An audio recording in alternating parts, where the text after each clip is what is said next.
Bonjour et bienvenue dans Face à vous et face à moi, Benoît Gaillard, bonjour. Bonjour. Vous êtes conseiller communal lausannois, président du Parti Socialiste de cette même ville, Lausanne. Oui, tout à fait. Première question sur le rejet de l'initiative 112, c'est une initiative pour laquelle vous vous êtes beaucoup battu.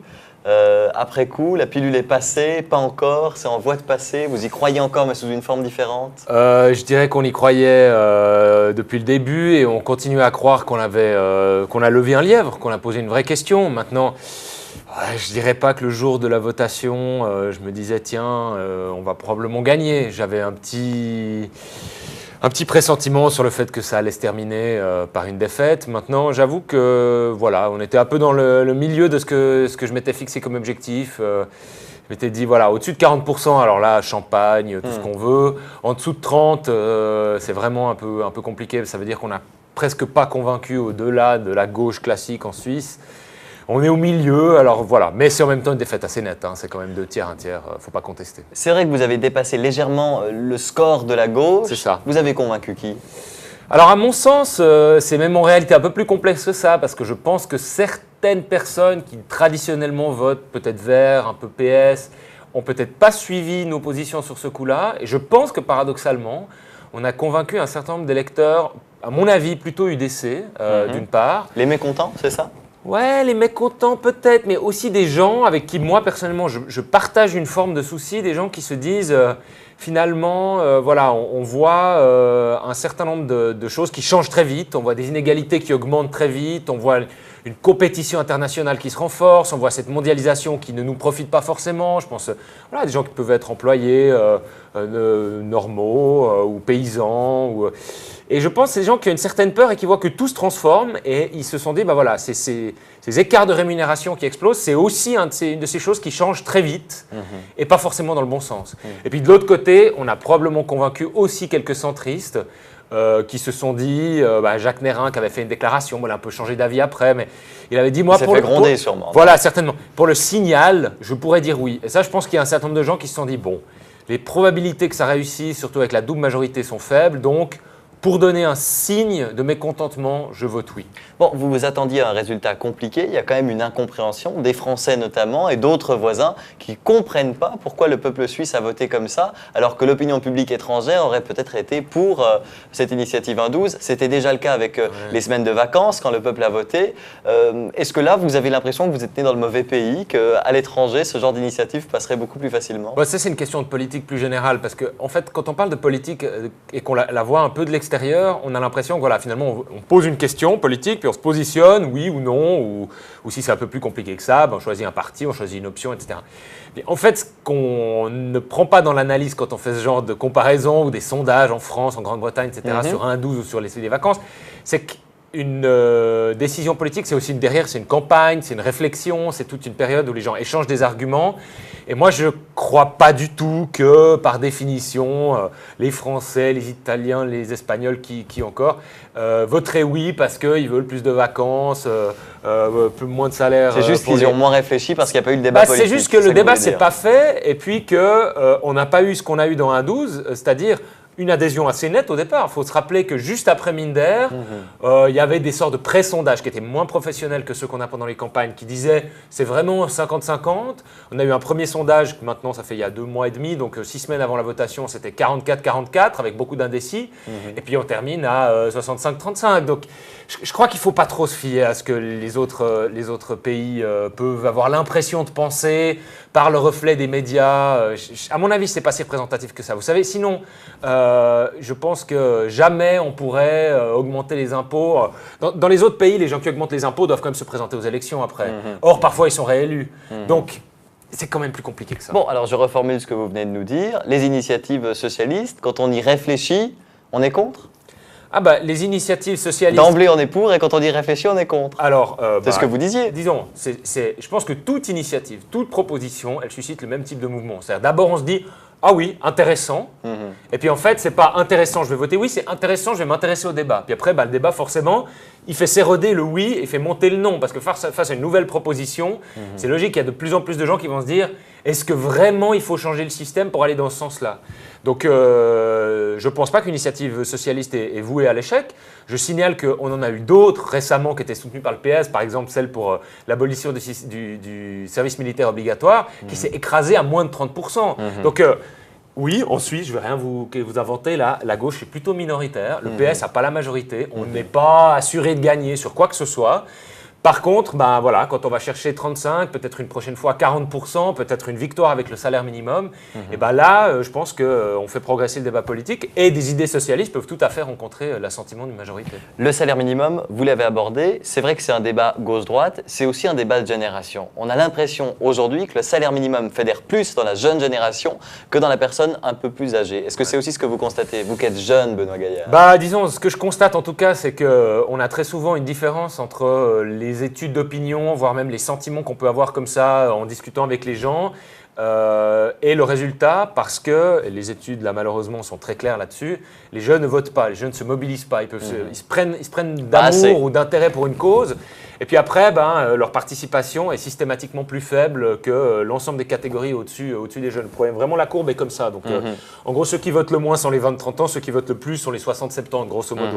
Donc ça, c'est malheureux, mais c'est vrai. Maintenant, sur le salaire minimum, je pense que là, ça va pas tellement être non plus uniquement gauche-droite. Parce qu'encore une fois, je pense qu'il y a pas mal de gens qui d'habitude votent à droite parce qu'ils sont un peu libéraux, relativement conservateurs sur les valeurs, etc., qui peuvent adhérer encore plus qu'un 12, mais un peu à la façon de Minder, sur un discours qui dit, voilà, il faut travailler, on veut que les gens travaillent, il ne faut pas qu'il y ait des profiteurs, ni dans le haut de l'échelle, ni dans le bas. Je veux dire, voilà, il faut pas profiter, il faut travailler, mais quand on travaille, on doit pouvoir nourrir sa famille, vivre correctement, etc.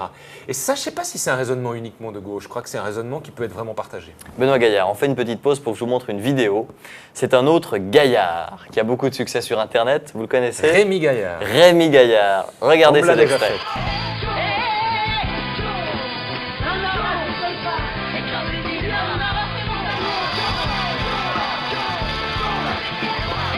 On voit un kangourou qui s'en prend à une contractuelle qui pose des amendes. Le kangourou, c'est le fameux Rémi Gaillard. Est-ce que ça vous ressemble un peu, ça? Ouais, celui qui met la pagaille comme ça dans l'autorité. Disons, de temps en temps, j'essaye. Maintenant, c'est vrai que la politique suisse, c'est un domaine qui est assez réglé. Je pense qu'on peut plus s'exprimer par l'innovation, par le fait d'avoir de nouvelles idées. Oui, tout à fait, tout à fait. Alors, moi, vous voyez, je vous ai dit des choses tout à l'heure. Je ne suis pas sûr qu'elles me valent que des amitiés au sein de mon camp. Je pense notamment qu'on doit se reposer des questions. Moi, je sais pas, si je voulais provoquer dans mon domaine, je dirais que par exemple, j'ai pas peur qu'on me traite de populiste. C'est-à-dire c'est-à-dire que si être populiste, c'est convaincre le peuple, alors peut-être pas en faisant des cabrioles de kangourous, mais en ayant des positions peut-être un peu surprenantes, parfois un peu plus simples aussi que celles qu'on peut reprocher à la gauche, qui sont parfois un peu intellectualisées, ça me dérange pas. Voilà. Mais simple, ça veut dire facile aussi parfois. Et facile, c'est quand même dangereux en politique, non? Je ne suis pas sûr, non. Je crois que la politique, ça n'a pas besoin d'être compliqué. Parfois, il y a des idées assez simples. Vous savez, on en a parlé tout à l'heure, lorsqu'il s'agit juste de se dire, il y a un seuil au-dessous duquel, si on rémunère les gens, ils ne peuvent pas nourrir une famille en travaillant à 100%, en se tuant à la tâche, c'est super simple, c'est super facile. Des gens vont nous traiter de populistes dans la campagne. Moi, ça ne me dérange pas, honnêtement. Les choses ne sont pas plus compliquées que ça.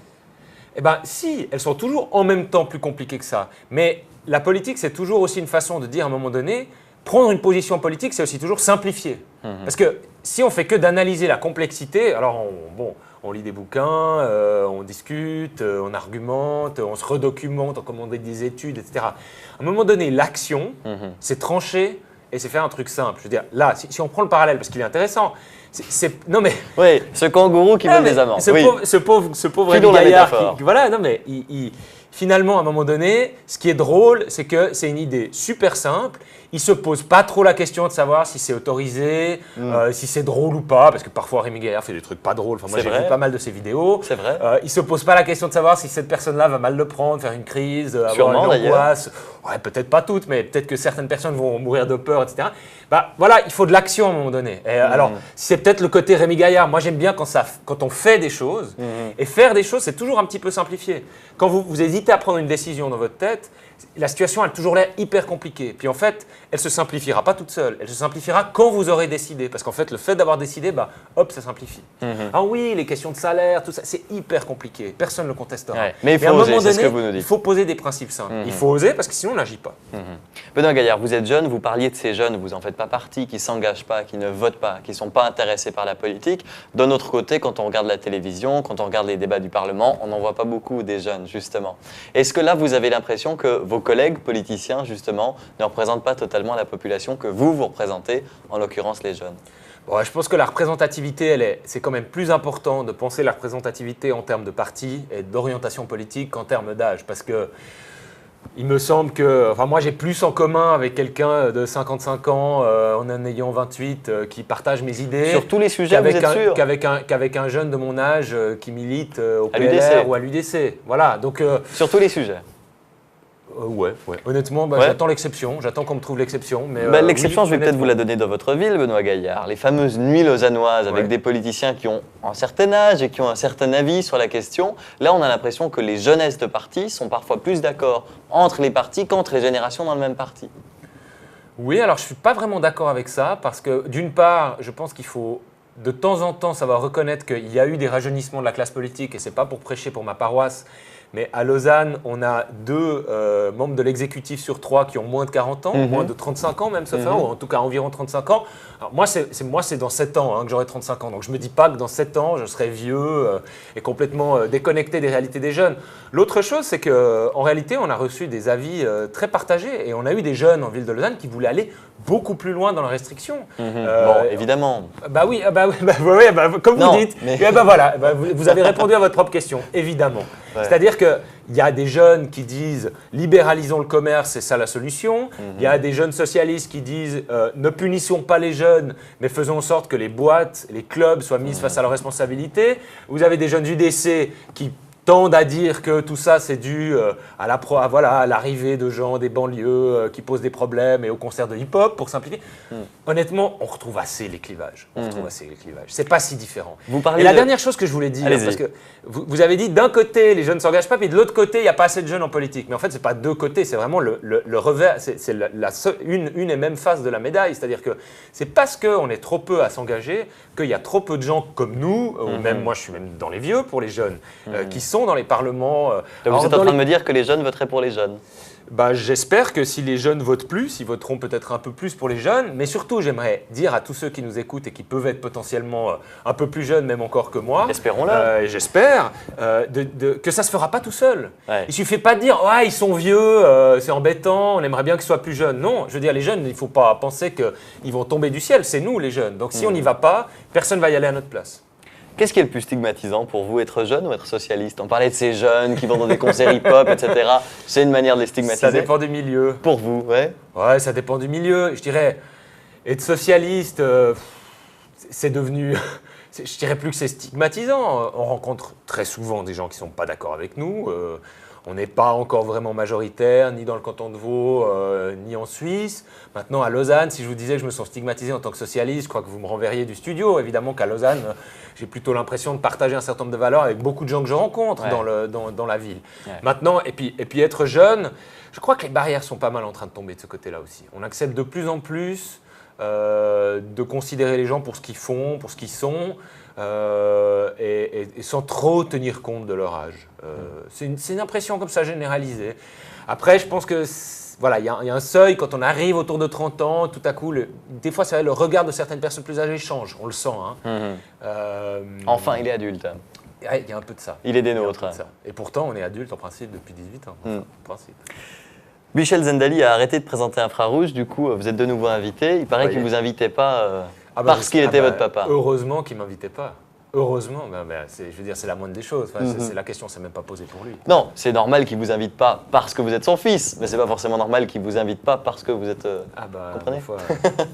Voilà, mais il faut éviter toute apparence de conflit d'intérêts Et, Bon, de toute façon, maintenant, il n'y en a plus, c'est sûr. De toute façon, il n'y en a plus, mais même quand il aurait pu y en avoir, je veux dire, moi, Il n'y en a pas eu. Voilà, j'ai pas eu de proposition et j'aurais pas accepté. Donc, Mais il vous a transmis une fibre quand même du spectacle et de la télévision. Ah bah ça c'est vous qui le dites alors. Non. Ou c'est Vous le sentez pas? c'est le téléspectateur Vous ne sentez qui doit pas le quand dire. même une aisance par rapport à d'autres jeunes politiciens? Je rencontre beaucoup, vous en rencontrez aussi beaucoup. On a l'impression qu'il y a quand même là deux niveaux, à la télévision, en communication. Moi, à part ça, moi je renie pas, j'ai eu de la chance dans la vie. Je suis issu d'une famille où on discutait beaucoup. Je suis sûr que ça a beaucoup fait pour moi, peut-être plus même que la personnalité spécifique de mon père ou de ma mère ou de qui que ce soit. C'était vraiment un peu la discussion. Et ça, c'est vrai que je reconnais que j'ai de la chance. Et puis après, si moi je vous le dis pas, qui vous le dira? Moi, j'ai de la chance. Dans ce pays, j'ai fait des études, j'ai été à l'université. Je prétends pas y être allé. J'y suis allé. Ça fait de moi aussi quelqu'un voilà, qui, peut-être, voilà, un peu plus d'aisance à l'expression orale. C'est comme ça. Mais j'essaie en même temps de faire en sorte, d'une part, pas trop truster, pas trop monopoliser les plateaux dans la mesure du possible. Et puis d'autre part, je pense que on doit trouver les moyens dans la politique encore plus qu'ailleurs de se parler, même si voilà, on n'a pas les mêmes parcours, pas fait les mêmes formations, etc. Benoît Gaillard, conseiller communal, président du Parti socialiste lausannois. Merci beaucoup. Merci à vous.